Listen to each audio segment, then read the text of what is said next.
the world that was. As we have learned, water is symbolic of people, and thus, a nation would be a large body of water. Also, as we have learned, there was an eon in the past, an age of old. For the moment, let's assume that the water of Genesis represents beings. If we take that approach, we could conclude that there was an event that caused the water of the world to be separated, water below and water above. It is now known that classic works like the Iliad are accounts of history. The Trojan War. Most historians agree that a Trojan War likely took place around the 12th or 11th century BC. Archaeological evidence, particularly the excavations at Hisarlik in modern-day Turkey, the site generally identified as ancient Troy, suggests the existence of a fortified city that experienced destruction and conflict. Oral tradition. Homer's poem was the culmination of a long oral tradition likely passed down through generations of bards, who refined the stories of historical conflicts into the formal epic we have today. In ancient times, people would pass their history, traditions, and culture down through generations orally. To make this task easier, the content was often put into a story form which could be remembered and repeated. When writing was developed, the stories were commonly committed to written media. Suppose that the story of Atlantis is the same as the Iliad, a historical account. Could the story of Atlantis be an account of the event in Genesis? Could Atlantis represent a prior eon, and its destruction by water be the destruction of a prior age? There is biblical evidence of this, and it meshes with the fact there must be a parent universe which obviously existed before ours was created. Let's look at some verses from Jeremiah. Jeremiah 4:16, Make ye mention to the nations, Behold, publish against Jerusalem that watchers come from a far country and give out their voice against the cities of Judah. 17 As keepers of a field are they against her round about, because she hath been rebellious against me, saith the Lord. 18 Thy way and thy doings have procured these things unto thee. This is thy wickedness, because it is bitter, because it reacheth unto thine heart. Who are these watchers? Zechariah tells us of such ones, a group of spiritual beings who gave a report to another. Zechariah 1 verse 10. And the man that stood among the myrtle trees answered and said, These are they whom the Lord hath sent to walk to and fro through the earth. 11 And they answered, The angel of the Lord that stood among the myrtle trees and said, We have walked to and fro through the earth, and behold, all the earth sitteth still and is at rest. These are the watchers, and when Yahweh sends the host of heaven, it will be like a flood. Daniel also speaks of them when retelling a vision he had. Daniel 4:13 I saw in the visions of my head upon my bed, and behold, a watcher and a holy one came down from heaven. It is important to note that the verses above are in the context of a vision of a large tree at the center of the world. Trees also have a symbolic meaning, and it is very important to know what that is, and their symbology will be discussed at another time. For now, we will return to Jeremiah. Jeremiah 4:21 How long shall I see the standard and hear the sound of the trumpet? 22 For my people is foolish, they have not known me. They are sottish children, and they have none understanding.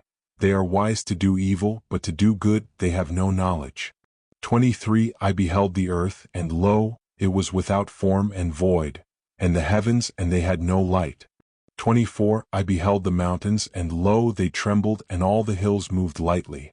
25 I beheld, and lo, there was no man, and all the birds of the heavens were fled. 26 I beheld, and lo, the fruitful place was a wilderness, and all the cities thereof were broken down at the presence of the Lord, and by his fierce anger. 27 For thus hath the Lord said, The whole land shall be desolate, yet will I not make a full end. Jeremiah, Daniel, Zechariah, and others are considered to be prophets foreseeing events of the future.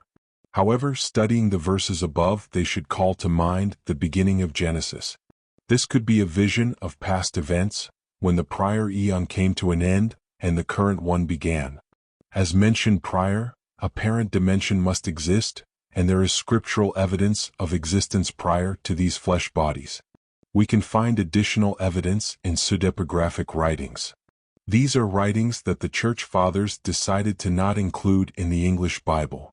Some of them are included in the Hebrew Bible, the Apocrypha, and we should study them for validity before dismissing them. Many were banned by the early church and were secreted away until being discovered in the modern era. It doesn't mean the church decisions were correct. After all, Yahshua gave the priests of the temple a what for? Matthew 23:12, and whosoever shall exalt himself shall be abased, and he that shall humble himself shall be exalted. 13, but woe unto you, scribes and Pharisees, hypocrites! For ye shut up the kingdom of heaven against men. For ye neither go in yourselves, neither suffer ye them that are entering to go in. So, just because one is an official of the church, it doesn't mean that they are infallible. In fact, a study of the scribes will reveal some officials are descendants of the wicked one, whether they know it or not. One of the extant pieces of writing referred to prior are the Nag Hammadi codices. They were discovered circa 1945 in Egypt, near the city of Nag Hammadi. They are estimated to have been written in the 3rd or 4th century by Coptic Egyptians. Coptic is an Egyptian dialect, and among the Copts are Christians and Gnostics. The central tenet of Gnosticism is that the physical world is evil, and individuals can and must acquire divine knowledge. It is generally accepted that the Coptic Gnostics wrote the codices. However, there are passages that are also found in the New Testament.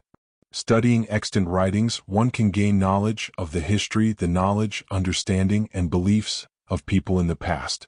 In Codex 5 of the Nag Hammadi NH scrolls is the Apocalypse of Adam. There are more than one translation of the NH scrolls, and one of those is by George W. McCrae. It opens like this. The revelation which Adam taught his son Seth in the 700th year, saying, Listen to my words, my son Seth. When God had created me out of the earth, along with Eve your mother, I went about with her in a glory which she had seen in the aeon from which we had come forth. She taught me a word of knowledge of the eternal God. And we resembled the great angels, for we were higher than the God who had created us, and the powers with him whom we did not know. Then God, the ruler of the eons and the powers, divided us in wrath. Then we became 2 eons. And the glory in our hearts left us, me and your mother Eve, along with the first knowledge that breathed within us. And glory fled from us, not from this aeon from which we had come forth, I and Eve your mother. But knowledge entered into the seed of great eons. For this reason I myself have called you by the name of that man, who is the seed of the great generation, or from whom it comes. After those days the eternal knowledge of the God of truth withdrew from me and your mother Eve. Since that time we learned about dead things like men. Then we recognized the God who had created us, for we were not strangers to his powers, and we served him in fear and slavery. And after these events we became darkened in our hearts. Now I slept in the thought of my heart. The name Seth comes from the Hebrew, and we need to go to the definition to see what the name means.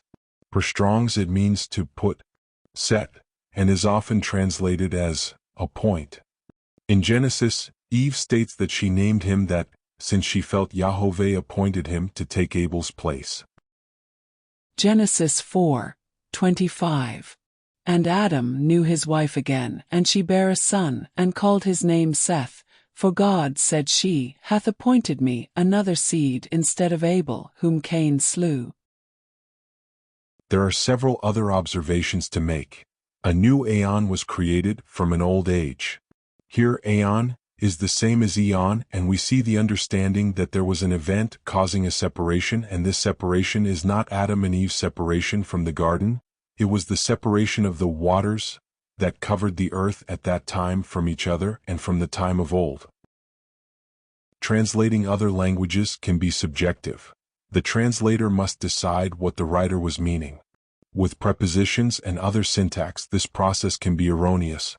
I propose that the author of Codex 5 meant that Adam and Eve were as high, not higher, meaning they were spiritual beings.